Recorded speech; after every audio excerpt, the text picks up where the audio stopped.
네, 형님이래. 아니, 저희 사석에서 이제 좀 뵈갖고 좀 친해졌거든요. 이사님, 다음 질문 또 해볼게요.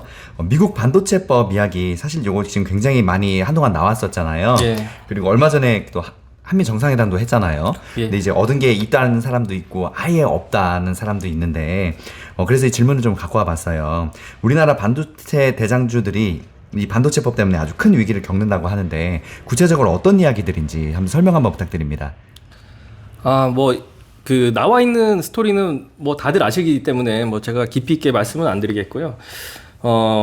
저는 이제 되게 편안하게 말씀을 드리면 미국에서는 지금 반도체를 미국 내에서 공장을 지으라고 지금 이렇게 혜택을 주겠다고 했는데 막상 뚜껑을 열어보니까 이게 혜택을 주는 게 아니고 여기서 버는 거 뺏어 가는 거잖아요. 그래서 사람을 초대해놓고 마음껏 드시라고 해놓고 나갈 때 돈 내라는 거잖아요. 맞아요. 그래서 사실은 이게 얼마만큼 효용 있게 갈지 사실 유럽에도 이거 보고 뭐 IRA 비슷하게 지금 한다는 지금 얘기가 있잖아요. 그러니까 뭐냐면은 이 대한민국이 그나마 그래도 한국의 전 세계에서 어느 정도 경제 규모를 갖추고 있고 경제 성장을 잘 해나가는데 한국도 호구는 아니잖아요, 사실. 그렇죠. 솔직히 말씀드리면. 그래서 호구가 되면 안 되죠. 호구가 되면 안 돼요. 그래서 이게 이제 미국이 의도대로 될 수 있을까? 저는 그게 1차적으로는 좀 퀘스천입니다. 예, 뭐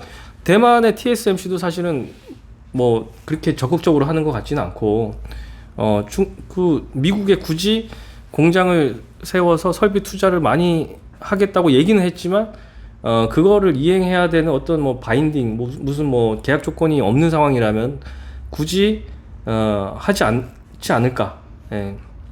일단 한국 사람으로서는 한국에서 잘 되는 게 제일 좋죠. 그래서 한국에서 집중을 하고 미국에서 그렇게 되기가 좀 봐야 된다. 왜냐면 미국도 지금 이제 뭐 내년 되면 또 대선이 있고 네. 뭐 정권이 또 바뀔 수도 있고 뭐 제도라는 거는 계속 바뀔 수 있기 때문에 그런 측면에서 지금 열려 있는 상황이고 이거를 뭐 결론지어서 이게 뭐 어떤 게 득이 된다 실이 된다 이거를 지금 논하기에는 좀 이르다는 생각이 듭니다. 예. 지금 방금 대선 이야기 해주셨는데, 이번에 정상회담 때 바이든이 아예 공식적으로 나 나간다고 발표를 또 해버렸더라고요. 네. 저 사실 지금 미국 같은 경우도 우리나라는 5년제인데 거기 4년제잖아요. 대신 네. 연임이 되지만. 네. 이게 바이든이 돼도 문제지만, 만약에 이게 트럼프로 다시 바뀌었다고 하면, 저는 이 법들이요, 또 싹 자기네 더 이익 공유를 더 많이 갖고 가게 바꿔버리면 어쩌나, 개인적으로 걱정이 되게 많이 되거든요. 그러니까 그게 걱정이죠. 네네. 그러니까 정치권, 그러니까 뭐 민주당이든 공화당이든 표를 끌어모으려면은 일단 아메리칸 퍼스트라고 했잖아요. 처음에 이제 트럼프가 얘기한 게 미국 우선주의로 가서 중국을 견제하고 그 다음에 중국이 1등이 못하게 만들고 자기가 1등을 계속 유지하게끔 하는 게 민주당, 공화당, 공이 이게 자기 표에 유리하다고 지금 생각을 하는 거죠. 그래서 민주당이 됐을 때, 바이든이 됐을 때 사실은 트럼프처럼 안 할 거라고 생각했던 사람들도 많았는데 막상 뚜껑을 열어보니까 지금 더 하고 있잖아요. 바이든이 여우같이 더 하고. 예, 지금 더 하고 있으니까 되게 좀 당혹스러운데 대부분의 사람들이 당혹스러워하는 거죠. 근데 이게 이제 뭐 대선이 누가 되든 미국의 여론이 원하는 방향으로 가게 되면 결국은 아메리카 퍼스트.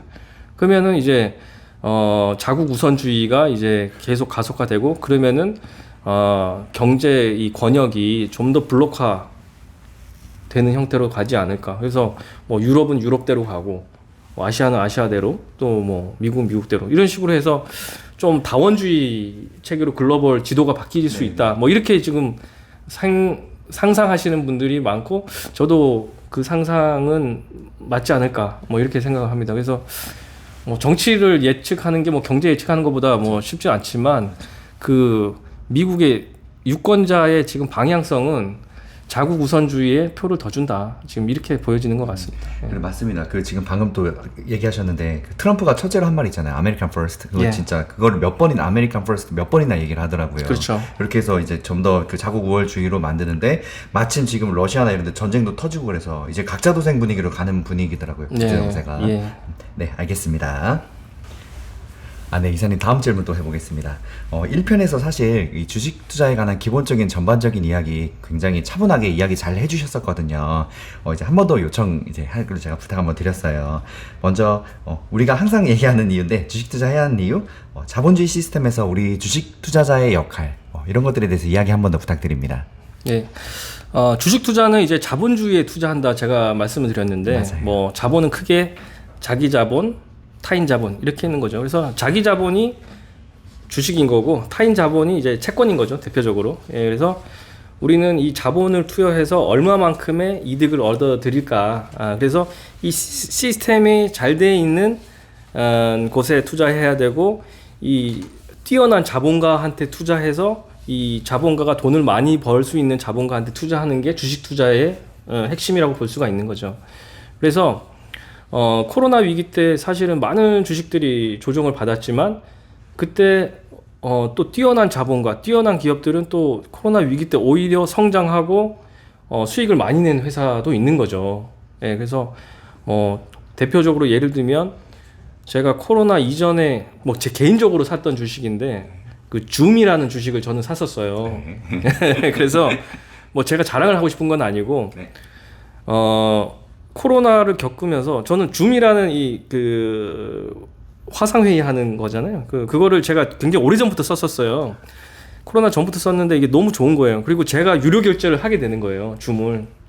그래서 괜찮구나 해서 줌을 샀는데, 코로나가 되니까 이게 여기는 그 상한가 폭이 없잖아요. 없죠. 어느 날 갑자기 급등을 해가지고 굉장히 수익을 많이 내고, 뭐 거의 매수 단가 대비해서 한 4배 정도 올랐어요. 예, 그래서 물론 이제 다른 주식은 많이 빠져서 전체적으로는 손실인데, 뭐 이런 주식이 나오는 거죠. 그래서 우리가 이제 제가 드리고 싶은 말씀은, 우리는 이 주식 시장의 자본가한테, 뛰어난 자본가한테 투자를 하는 거예요. 그래서 투자를 사람을 보고 투자하는 게 사실은 굉장히 크죠. 어떤 뛰어난 자본가가 있느냐, 이 기업의 경영자와 경영진을 보고 투자하시는 분들도 굉장히 많잖아요. 그래서 뛰어난 자본가는 어떤 상황에서도 이 수익을 만들어낼 수 있는 창의적인 생각을 가지고 그거를 이제 발현할 때 그게 기업의 가치에 승화돼서 이제 주가에 반영이 되는 거죠.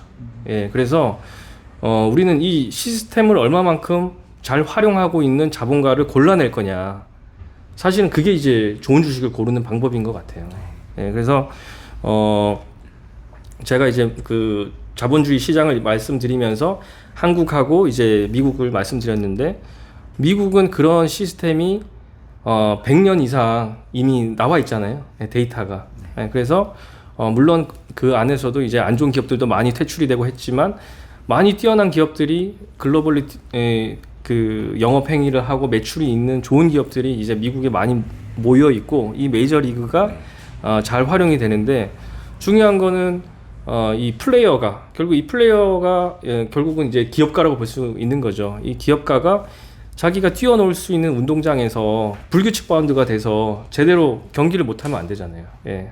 근데 그런 불규칙 바운드가 일어나지 않게끔 여러 가지 제도라든지 모니터링이라든지 뭐 서포트라든지 이게 잘 돼 있는 나라가 지금 미국 시장이기 때문에 미국 주식을 제가 계속 좀 말씀을 드리고 얘기를 드리는 겁니다. 그래서 어떤 경쟁력 있는 시스템, 자본주의 시스템을 가지고 있냐, 이게 장기적인 주식 투자의 성과를 굉장히 좌우한다. 저는 이렇게 말씀드릴 수가 있고, 그래서 어떤 특정한 종목을 이제 투자한다기보다는 이 시스템, 자본주의 시스템이 건전한 곳에서 장기 투자했을 때 우리가 얻어갈 수 있는 소득이 더 크지 않을까, 이렇게 생각합니다. 특히 초보자이실수록 특정 종목을 고르는 건 너무 어렵잖아요. 그래서 이런 쪽에 좀 더 포커스를 맞추면 큰 틀에서 우리가 투자에 좀 더 성공하는데 가까이 갈 수 있다, 이렇게 생각하고 있습니다. 네, 1편에서 그때 그 주식시장을 야구의 메이저리그 비유해 주셨더라고요. 굉장히 딱 맞는 말인데, 미국 같은 경우는 이제 세계 1등이 메이저리그니까.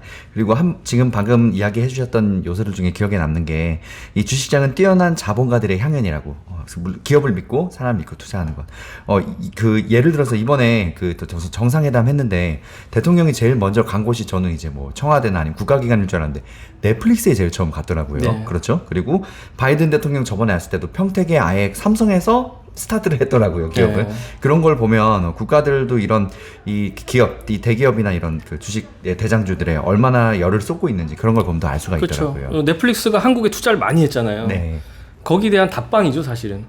예, 그래서 당연히 지금은 뭐 국가 정상들이 비즈니스 외교잖아요. 예, 그 국가의 그 산업, 국가의 뭐 GDP를 올릴 수 있는 그런 그 외자 기업, 해외 기업들에 대해서 좀 더 우호적으로 해줘야 될 수밖에 없는 상황이고, 그런 측면에서는 당연히 이제 뭐 어떤 정상이든 그 기업의 정치인보다는 기업인들을 먼저 만나는 지금 상황이 됐잖아요. 그래서 세계가 지금 다 연결이 됐기 때문에 앞으로도 좀 더 그런 쪽으로 이제 한국에 많이 투자해라. 그리고 이제 요번에 테슬라도 방문하셨잖아요. 예, 그 얘기도 그리고 한국에 그 기가 팩토리가 들어오면 얼마만큼 한국에 또 인프라가 더 커지겠습니까?